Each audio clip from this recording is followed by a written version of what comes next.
Today, we will be playing a fun game cooked up by the department to decide, would you call 911? Appropriately named Wee Woo. But when? Using the conveniently placed cards you have in front of you, you will decide whether or not we bring in those Wee Woos.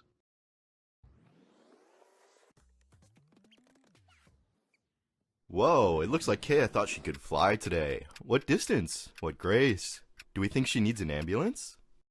Yeah, you never know what could be going on internally. I think I am, but he's not. It looks like Brett, Bambi Lover, has made a oopsie.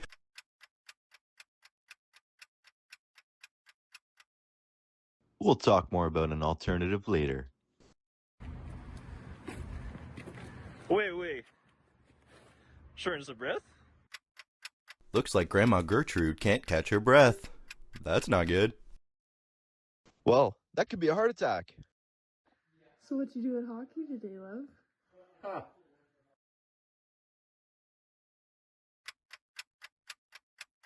Whoa, didn't realize we were joined by Sidney Crosby today. Looks like urgent care could probably take care of this one. No 911 needed. I can't do it anymore. I got hit by a car. I couldn't breathe, and my boyfriend hit a deer, and he cut his leg open. On a serious note, if you're ever feeling this way, dial 988 for mental health crisis support. This case is a life threat that trained professionals can help with. Both EMS and 988 are trained in trauma-informed care, and both parties are appropriate to call. And this is a great way we could talk about our other non-emergent lines. When drivers know about these non-emergency lines and when to call for help, we can reduce the call volume of 911 services, allowing for those that are at serious risk to have the fastest response time to their emergencies.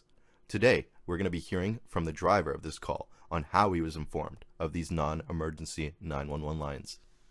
First responders showed up to our school and explained to us when to use the non-emergency line and when to use 911. Health 811 is also a great resource to be aware of.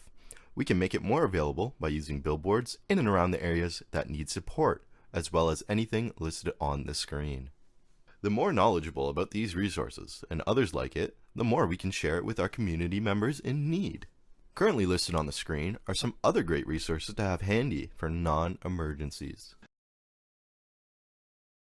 Now, with this extra info, you can get a few more questions right for the non-Wee Woos. But what about when we need them? Well, let's hear from our lead researcher about defining what 911 is. Any emergency situation that requires immediate assistance from a police officer, a firefighter, or a paramedic. All three may respond, but the first call prompts them.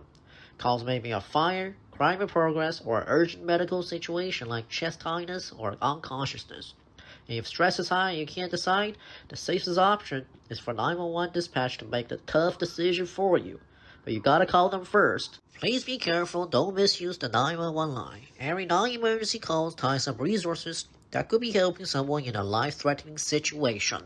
Want some facts? From this pie chart, almost 60% are low priority or non-emergency in the first place. In Houghton, over the past 2 years, approximately 1 in 4 911 calls has been accidental. 26% were false, mistaken, or non-emergency in nature.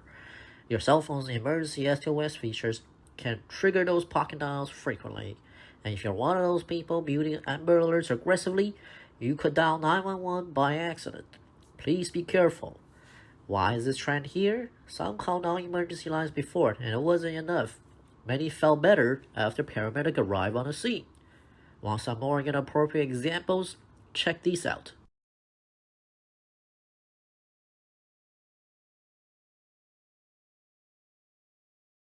Being informed through our game will help you make the right decision.